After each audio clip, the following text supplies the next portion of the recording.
ઓમ નમો નારાયણ.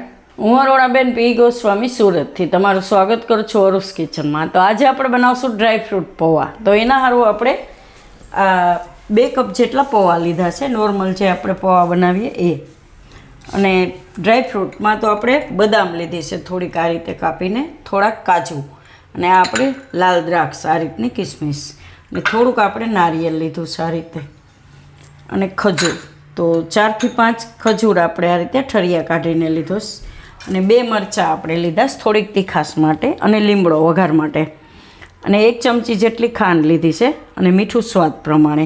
તેલ જોહે આપણે, અને પાણી જોહે પૌવાને પલાળવા માટે. તો પહેલાં આપણે પૌવાને પલાળી દઉં. તો આમાં આપણે બધાય પૌવા લઈ લેવું આ રીતની કોઈ પણ ચારીમાં. એને આપણે પાણીથી ધોઈને પલાળી દેવું.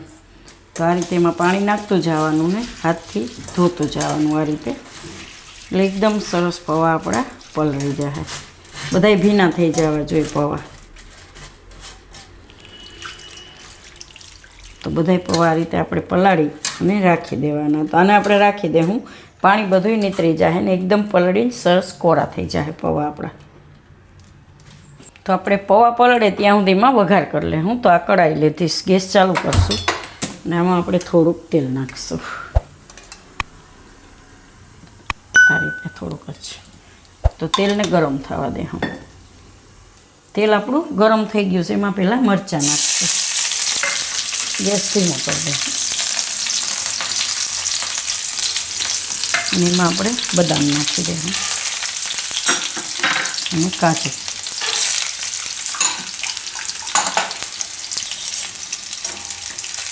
અને લીમડો.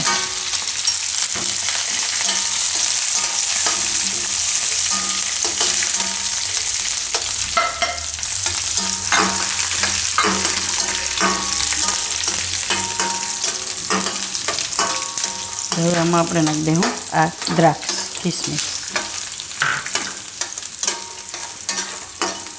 અને ખજૂર.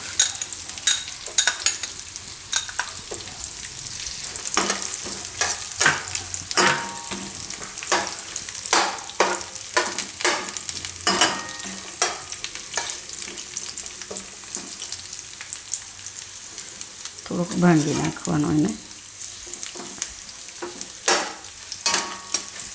આ બધું શેકાઈ જવું જોઈએ, થોડુંક બ્રાઉન થાય એવું. ગેસ ધીમો જ રાખવાનો, નહીં તો તરત બળી જાય.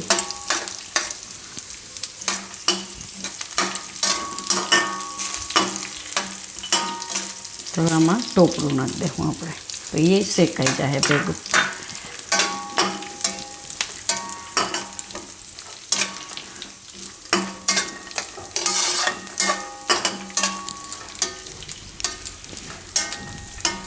હવે એમાં ખાંડ નાખી દઉં,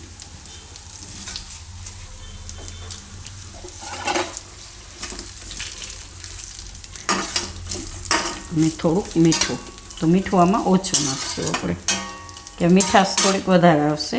મીઠું થોડુંક ઓછું, બહુ નહીં. આ રીતે તો બધું મિક્સ કરી દેવાનું.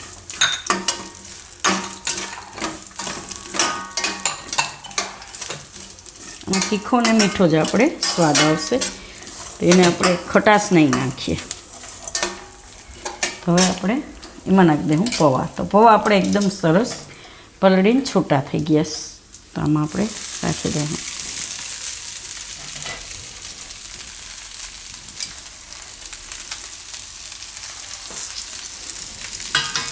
તો આને મિક્સ કરી લઈશું આમાં. તો જેને મીઠા પૌવા ભાવતા હશે ને એને આ પૌવા બહુ ભાવશે. એકદમ ગેસ ધીમો જ રાખવાનો. આમાં ડ્રાયફ્રૂટ ને નારિયેળ ને મસ્ત ટેસ્ટ આવશે સરસ. તો આને આપણે એકદમ સરસ આ રીતે મિક્સ કરી લીધા છે, એકદમ સરસ છૂટા થાય એમ. તો ગેસ આપણે હવે બંધ કરી દઈશું, અને આપણે કાઢી લઈશું પ્લેટમાં, સર્વ કરી લઈશું.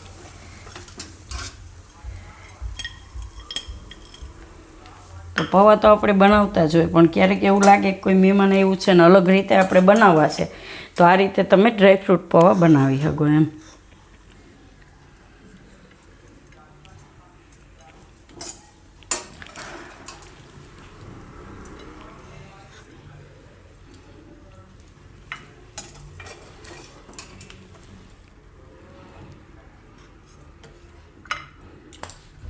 તો તૈયાર છે આપણા ડ્રાયફ્રૂટ પૌવા.